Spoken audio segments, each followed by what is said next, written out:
Hello नमस्कार, मी अमृता. सगळ्यांना सर्वप्रथम श्री स्वामी समर्थ. आजच्या व्हिडिओमध्ये तुमच्या सगळ्यांचं अगदी मनापासून स्वागत. अगदी काही दिवस उरलेले आहेत गणपती बाप्पांच्या आगमनाला. येत्या 7 सप्टेंबर 2024 रोजी शनिवारी आपल्या लाडक्या गणपती बाप्पांचं आगमन होत आहे आणि गणपती पाठोपाठच आपल्या घरी आपल्या महिला वर्गांच्या सगळ्यात लाडक्या गौराई या घरात येणार आहेत. ज्येष्ठा गौरी असं सुद्धा म्हणतात, महालक्ष्मी म्हणतात काही ठिकाणी गौराई म्हणतात. तर गौराईविषयी आज आपण आजच्या व्हिडिओमध्ये माहिती घेणार आहोत की गौराई यंदा 2024मध्ये किती तारखेला येणार आहे, त्या पाठीमागचं महत्त्व काय आहे. गौराईच्या सणाविषयी, ज्येष्ठा गौरीविषयी आपण अधिक माहिती या व्हिडिओमध्ये जाणून घेऊया. सगळ्यात आधी आपण गौराई किती तारखेला येणार आहेत ते पाहूया. तर 7 तारखेला शनिवारी गणपती बाप्पा येणार आहेत 7 सप्टेंबरला आणि त्यानंतर ज्येष्ठा गौरींचं जे आवाहन आहे ते 10 सप्टेंबरला मंगळवारी रोजी गौराई आपल्या घरामध्ये येतात. गौराई आपण घरामध्ये त्यांचं वाजत गाजत आगमन करतो. दुसऱ्या दिवशी 11 तारखेला ज्येष्ठा गौरी पूजन आहे. या दिवशी महानैवेद्य केला जातो. त्याची डिटेल माहिती मी पुढे व्हिडिओमध्ये देणारच आहे.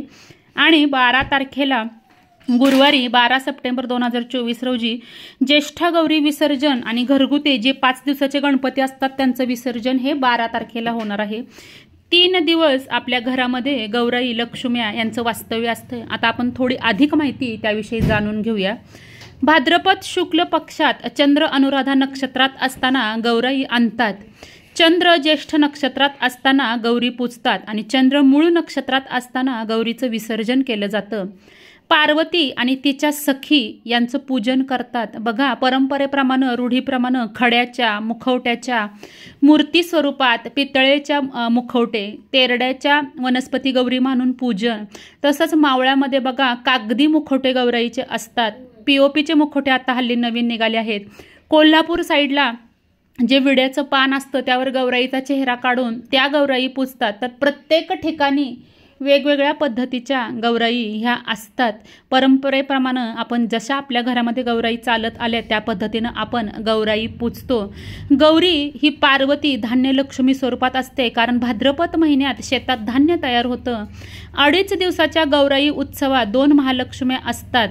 तर काही ठिकाणी एका महालक्ष्मीची परंपरा असते, काही ठिकाणी 2 किंवा 1 किंवा 2 ज्या पद्धतीने असेल त्या पद्धतीनं गौराई घरामध्ये विराजमान होतात. तर मला जितकी माहिती आहे तितकी माहिती मी तुम्हाला आजच्या व्हिडिओमध्ये देण्याचा प्रयत्न करते. खरं तर हिंदू संस्कृतीमध्ये चातुर्मास हा आषाढ महिन्यापासून सुरू होतो. या 4 महिन्याच्या काळामध्ये अनेक सणांची रेलचेल सुरू होते. सुरुवातीला आषाढ अमावस्या दीपपूजन होतं. लगेच दुसऱ्या दिवसापासून श्रावण मास सुरू होतो. श्रावणापासून आपले हिंदू सण सगळे सुरू होतात. तसा श्रावणातला पहिला सण हा नागपंचमी असतो आणि कदाचित नागपंचमीच्या आधी समजा शुक्रवार आला असेल तर तो शुक्रवार आपल्या श्रावणामधला पहिला सण हा असतो. या दोन्हीपैकी एका दिवशी घरोघरी आपण भिंतीवर किंवा देवापुढं एक चित्र लावतो. त्यामध्ये हे नागाचं चित्र असतं, त्यामध्ये नरसिंहाचं चित्र असतं, त्यामध्ये पाळणा असलेल्या एका देवीचं चित्र असतं. तिला आपण जिवती किंवा ज्येष्ठा गौरी म्हणतो. या ज्येष्ठा गौरीचं श्रावण महिन्यामधल्या प्रत्येक शुक्रवारी पूजन होतं. ज्येष्ठा गौरीचं पूजन केल्यानंतर घरातली जी आई असते, माता असते, ती आपल्या मुलांच्या डोक्यावर अक्षदा टाकून अतीत कोण असा प्रश्न विचारते आणि मुलगा मी असं उत्तर देतो. याविषयी जास्त लिहिलेलं आहे. मागच्या अनेक व्हिडिओ मी जिवतीचं पूजन, जिवतीची कथा यावर आधारित व्हिडिओ केलेले आहेत. पाहिले नसतील तर पहा. ही ज्येष्ठा गौरी जी असते ती आपल्या घरी आधीच या स्वरूपात आलेली असते आणि या 2.5 दिवसाच्या काळात जी दुसरी गौराई येते ती असते कनिष्ठा. म्हणजेच ज्येष्ठाला भेटायला कनिष्ठा येते असं अनेक ठिकाणी उल्लेख आहे.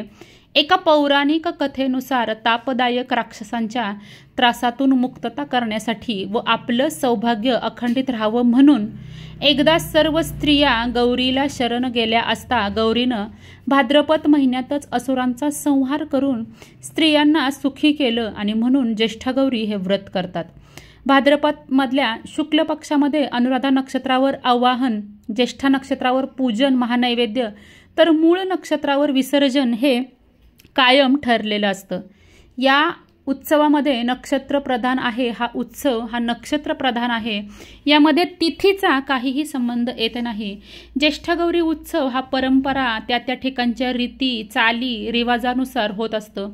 बघा, काही जणांच्या घरामध्ये गौराई या उभ्या असतात, तर काही जणांच्या घरी या पाटावर, तांब्यावर, सुगड्यावर किंवा अगदी खड्याच्या स्वरूपात सुद्धा बसलेल्या असतात। गौरी विसर्जन मात्र मूळ नक्षत्रावर करायचं असल्यानं कोणताही वार वर्ज्य वगैरे नाही। काही ठिकाणी मंगळवार, बुधवार, शुक्रवार अशा वारी गौरी विसर्जन करण्याचं टाळतात, पण ह्याला शास्त्रात कुठलाही आधार नाही। मगाशी सांगितल्याप्रमाणे हा सण नक्षत्र प्रधान आहे। आपण गौरी आल्यानंतर दुसऱ्या दिवशी गौरीला पुढे महाप्रसाद आपण ठेवतो, तो महाप्रसाद आपण भक्षण करतो, तर हे योग्य आहे का? तर बघा, एखाद्या देवतेला नैवेद्य समर्पित केला म्हणजे त्यांनी तो स्वीकारला अशी भावना असते आणि आपण लगेचच तो आपण प्रसाद म्हणून घेणं हे अतिशय योग्य आहे। कारण काय माहिती आहे का, कारण दुसऱ्या दिवशीपर्यंत ते अन्न शिळं होतं आणि शिळं अन्न आपण खाऊ नये। धर्मशास्त्रात आणि आयुर्वेदात सुद्धा शिळं अन्न खाण्यास नकार दिलेला आहे, मज्जाव केलेला आहे। आणखीन काही समजुती समाजामध्ये आहे की कुणी दिल्या तरच गौरी पूजाव्यात का, तर ह्याला तसा शास्त्रीय काही अधिकार नाही। कारण गौरी पूजन हे जसं परंपरेप्रमाणे चालत येतं त्या पद्धतीनं आपण करतो। बघा, काही ठिकाणी एखाद्याला गौरी विसर्जनाचे जर का दोरे सापडले, गौराईचे दोरे त्याला म्हणतो, ते जर का सापडले आणि ज्यांच्या घरात सापडले त्यांच्या घरात जर का आधीपासून गौराई नसेल, तर ते एक शुभ लक्षण असतं म्हणतात की त्या निमित्तानं तुम्ही गौराई ह्या घरामध्ये आणू शकता। म्हणजे बघा, गौराईचे दोरे एखाद्या घरात सापडले तर त्या घरामध्ये गौराई आणण्यास काही प्रॉब्लेम नसतो, गौराई त्या घरात नवीन पद्धतीनं स्थापन करता येते। आणखीन एक रूढी परंपरा आहे बघा, की नवीन सून घरात आल्यानंतर सुनेच्या माहेरकडून गौराई या देण्यात येतात, तर असा गौराई दिल्या तरी चालतात, पण मूळ ज्यांच्या घरात जे मूळ घर आहे त्या घरात गौराईचा सण असणं गरजेचं आहे। आणि जेव्हा कुटुंब विभक्त होतात, म्हणजे बघा, आपल्या आईवडिलांकडून चालत आलेल्या गौराईचं जे परंपरा असते, तो घरातला मोठा मुलगा ह्याच्याकडे गौराई आपापच येतात, कारण देवांचं सगळं परंपरेने जे होत असतं तो मोठा मुलगा करत असतो। पण समजा 2 किंवा 3 मुलं असतील आणि मग दुसऱ्या मुलाला जर का सून आली, तर तो सुद्धा आपल्या घरातल्या गौराईची परंपरा ही पुढे चालवू शकतो। त्याची सून म्हणजे दुसऱ्या मुलाची सून जेव्हा येईल, म्हणजे त्याच्या मुलाचं लग्न होईल आणि सुनेच्या हातून तो गौराई ह्या बसवू शकतो। ज्येष्ठ गौरींना राज्यातील काही भागामध्ये महालक्ष्मी म्हणतात बघा, सोलापूर साईडला गौराईला महालक्ष्मी म्हणतात। गौरीच्या आगमनानंतर 2 दिवस तिची मनोभावे पूजा केली जाते। अनुराधा नक्षत्रावर गौरीचं आगमन होतं, दुसऱ्या दिवशी तिचं पूजन आणि त्यानंतर विसर्जन म्हणजे दोरे घेतो।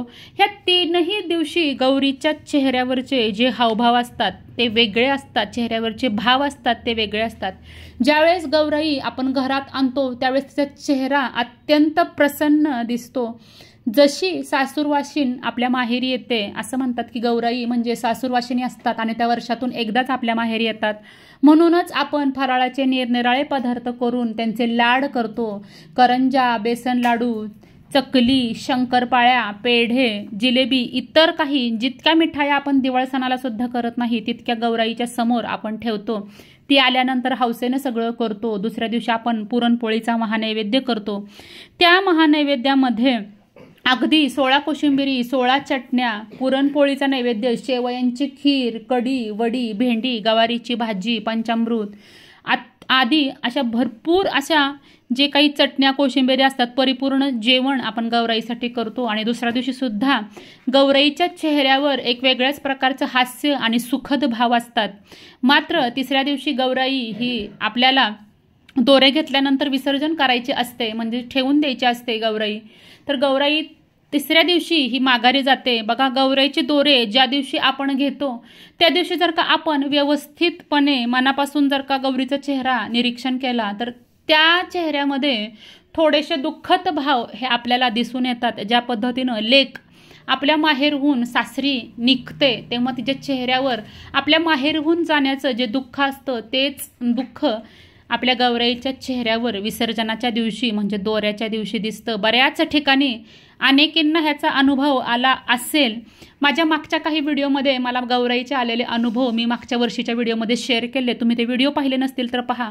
बघा, काही ठिकाणी अशी पण प्रथा आहे की गौरीच्या पूजना दिवशी रात्री आपण गौराईच्या पायाजवळ कुंकू आणि हळदीचं जे करंडा असतो तो ठेवतो आणि तो अगदी प्लेन आपण करायचा असतो हातानं, चमच्याच्या साह्यानं किंवा एखाद्या कुठल्या तरी कार्डच्या साह्यानं आपण तो हळदी कुंकूचा करंडा प्लेन करायचा असतो आणि तो रात्रभर गौराईजवळ ठेवायचा असतो। आणि दोरे घेतल्यानंतर तिसऱ्या दिवशी आपण जेव्हा तो करंडा पाहतो बघा, तेव्हा बऱ्याच जणांना हा अनुभव आला असेल की त्या करंड्यामध्ये हळदी कुंकाच्या गौराईच्या बोटांचे ठसे उमटलेले असतात बघा।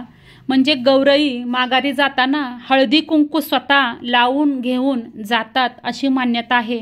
आणि हा अनुभव मला सुद्धा मागच्या वर्षी आलेला आहे गौराईच्या सणामध्ये। त्याचा व्हिडिओ, त्याचे फोटोसुद्धा मी पोस्ट केलेले आहेत, पाहिले नसतील तर नक्की पहा। विलक्षण अनुभूती गौराईची आपल्याला घरामध्ये असल्यावर येते। हे 3 दिवस जे असतात गौराईचे ते महिला वर्गासाठी अत्यंत आनंदाचे असतात। पहिल्या दिवशी गौरीला भाजी भाकरीचा नैवेद्य असतो, कारण बघा, मुलगी ज्या दिवशी सासरहून माहेरी पहिल्या दिवशी जेव्हा घरी येते तेव्हा ती आपल्या आईकडे काही हट्ट करत नाही, घरामध्ये जे काही असेल ते खाते, त्यामुळे तिला भाजी भाकरीचा नैवेद्याचा मान आहे। दुसऱ्या दिवशी आपल्याला गौराईला महानैवेद्य असतो पुरणपोळीचा मगाशी सांगितल्याप्रमाणे। आणि तिसऱ्या दिवशी दही भात, शेवयाची खीर किंवा गुळाचे कानवले हे महालक्ष्मीला जाताना केले जातात। 3 दिवस वेगवेगळ्या पद्धतीचे नैवेद्य आपण गौराईसाठी करत असतो, अगदी मनोभावे गौराईची पूजा करत असतो। ज्यांच्या घरी गौराई असते त्यांच्या घरामध्ये कायम बरकत असते, त्या घरामध्ये अन्नधान्याला, भरभराटीला काहीही कमी पडत नाही असं म्हणतात। त्यामुळं गौराईचा सण हा खरंच खूप आनंददायी आणि उत्साहवर्धक उत्सव हा मानला गेलेला आहे। तुम्हाला गौराई सणाविषयी आणखीन काही माहिती हवी असेल तर नक्की कॉमेंट सेक्शनमध्ये विचारा। काही तुमचे प्रश्न असतील ते सुद्धा तुम्ही विचारू शकता। तुमच्याकडे काही वेगळ्या चालीरीती, परंपरा असतील तर त्यासुद्धा तुम्ही कॉमेंट सेक्शनमध्ये मला सांगू शकता। तर आजचा व्हिडिओ जास्तीत जास्त लोकांपर्यंत शेअर करा। आवडला असेल तर चॅनलला नक्की सबस्क्राईब करा। व्हिडिओला अनेक लोकांपर्यंत शेअर केला तर जास्तीत जास्त माहिती इतरांपर्यंत पोहोचेल। तर आजच्या पुरतं इतकंच। लवकरच भेटूया नवीन व्हिडिओमध्ये आणि नवीन माहितीसोबत। तोपर्यंत माझ्याकडून सगळ्यांना श्री स्वामी समर्थ।